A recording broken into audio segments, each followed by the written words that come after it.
Student, Assalamu alaikum. My name is Noreen Bibi and I am your Urdu teacher of class 4th. Dear student, I hope you are all well with your family at your homes. Students, as you know that present pandemic condition of COVID-19, because of this I have started the lecture of Urdu. So students, today we are going to read them khat. Our topic is والد صاحب کے نام خط امتحان کا نتیجہ بتانے اور کچھ رقم طلب کرنے کے لیے. تو بچوں میں ابھی آپ کو خط لکھنے کا پورا طریقہ بتاؤں گی. اسٹوڈنٹس, ابھی میں نے آپ کو خط لکھنے کا طریقہ بتانا ہے, لیکن خط لکھنے کے طریقے کا بتانے سے پہلے میں آپ کو یہ بتانا چاہ رہی ہوں کہ خط کو کتنے حصوں میں لکھا جاتا ہے. ذاتی خط کے 6 حصے ہوتے ہیں. سب سے پہلے بچوں, خط کے لکھے جانے کا مقام لکھا جاتا ہے, یعنی کہ آپ جس شخص کو خط لکھ رہے ہیں وہ جس جگہ ہوتا ہے اس جگہ کا نام لکھا جاتا ہے. یہ خط کے دائیں کونے میں سب سے اوپر لکھا جاتا ہے. ٹھیک ہے بچوں, آپ کو سمجھ آ گئی ہے. سب سے پہلے ہم اس سٹی کا نام لکھیں گے, جیسے کہ اسلام آباد. اس کے نیچے پھر ہم لوگ ڈیٹ ڈالیں گے.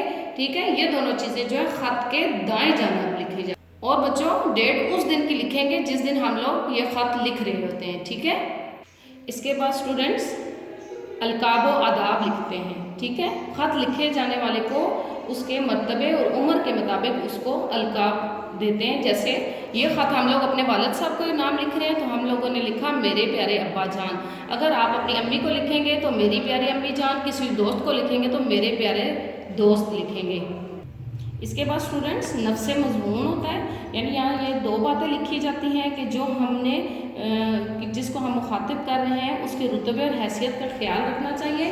اور پھر جس چیز کی ہم لوگ طلب کرتے ہیں یا جو چیز ہمیں طلب ہے, جیسے کہ ہم لوگ اس خط میں امتحان کا نتیجہ بتانے اور کچھ رقم طلب کرنے کے لیے لکھتے ہیں. ٹھیک ہے, جیسے السلام علیکم, ابھی آپ کا خط ملا ہے, پڑھ کر بہت خوشی ہوئی.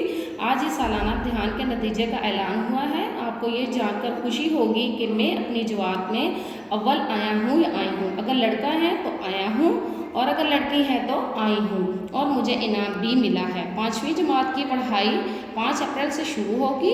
مجھے کاپیوں اور کتابوں کے لیے کم از کم 4000 روپے درکار ہیں. مہربانی کر کے یہ رقم جلد از جلد بھجوا دیں تاکہ میں کتابیں اور کاپیاں خرید سکوں. گھر میں سب آپ کو سلام کہہ رہے ہیں. سو اسٹوڈنٹس, اس کے بعد خط کا اختتامی حصہ آ جاتا ہے. اس میں دعائیہ کلمات یا سلام لکھتے ہیں. جیسے کہ دیکھیں میں نے بس سلام لکھا ہے. ٹھیک ہے, یہ خط کے بائیں جانب سب سے اینڈ میں لکھتے ہیں. ٹھیک ہے, اب جس کو خط لکھا جا رہا ہے, جیسے کہ اب اینڈ میں ہم لوگ لکھیں گے, جیسے میں لکھ رہی ہوں تو آپ کی بیٹی لکھیں گے, اور اگر لڑکا لکھ رہا ہے تو لکھیں گے آپ کا بیٹا. ٹھیک ہے, اور سب سے اینڈ میں پھر مکتوب علیہ کا پتہ لکھیں گے. خط کی تکمیل کے بعد خط یا لفافے پر اس کا نام اور مکمل پتہ لکھا جاتا ہے. Dear students, subjective and objective notes has been provided, so you should write those on your Urdu copies. Thanks all of you children. You may keep praying from Allah subhanahu wa ta'ala to keep us safe and all the people of world from the present pandemic COVID-19. Allah Hafiz.